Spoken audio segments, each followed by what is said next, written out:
নিয়ে আবেগঘন পোস্ট আসিফের। জনপ্রিয় সঙ্গীত শিল্পী আসিফ আকবর ও পিয়া তুমি কোথায় অ্যালবাম নিয়ে আসিফ আকবর পরিচিত পান। শুধু পরিচিত নন, প্রথম অ্যালবাম দিয়ে দেশব্যাপী আলোড়ন তৈরি করেন তিনি। এরপর ভক্ত অনুরাগীদের অসংখ্য গান উপহার দিয়েছেন, দর্শক মহল থেকে পেয়েছেন অসংখ্য ভালোবাসা। আসিফ আকবর গানের মানুষ হলেও একসময় ক্রিকেটের সঙ্গে যুক্ত ছিলেন। তার ইচ্ছে ছিল ক্রিকেটার হওয়ার।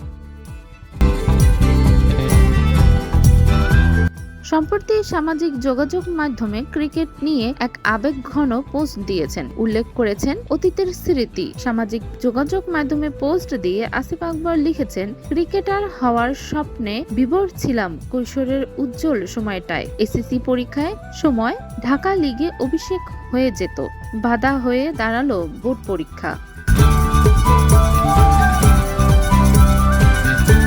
কুমিল্লার প্লেয়ারদের চিটাগং লিগে খেলতে হলে ঢাকার আগে সেখানে রেজিস্ট্রেশন করতে হতো। তখন সুযোগ এসেছিল বাংলাদেশ বিমানে রেজিস্ট্রেশনের।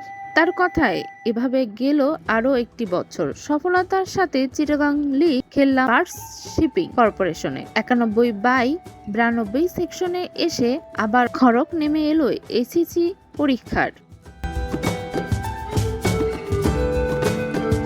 প্রেম করে বিয়ে করে ফেললাম 92 সালে। তারপর অনার্স পড়তে গেলে ঢাকায় প্রতিষ্ঠানের রনে ভঙ্গ দিয়েই দিল। একই সাথে হারিয়ে গেল বাংলাদেশ সেনাবাহিনীতে অফিসার পদে যোগদানের সুযোগ এবং ইচ্ছাটাও।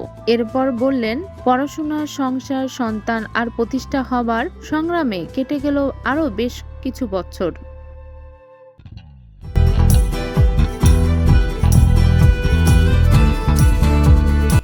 দুঃসহ সব সময় পেরিয়ে প্রতিষ্ঠা পেলাম গানে, অথচ এই গানের জায়গাটাতেই আমি সবচেয়ে বেশি দুর্বল। দীর্ঘদিন পর ক্রিকেট পাগল বন্ধু আশাফ এর মাধ্যমে খুঁজে পেলাম ক্রিকেটার হিসেবে নিজের রেজিস্ট্রেশন নাম্বার। শেষে লিখেছেন, আশাফ অনেক চেষ্টার পর হোয়াটসঅ্যাপে আমাকে ফিরিয়ে দিয়েছে ক্রিকেটার পরিচয়পত্র।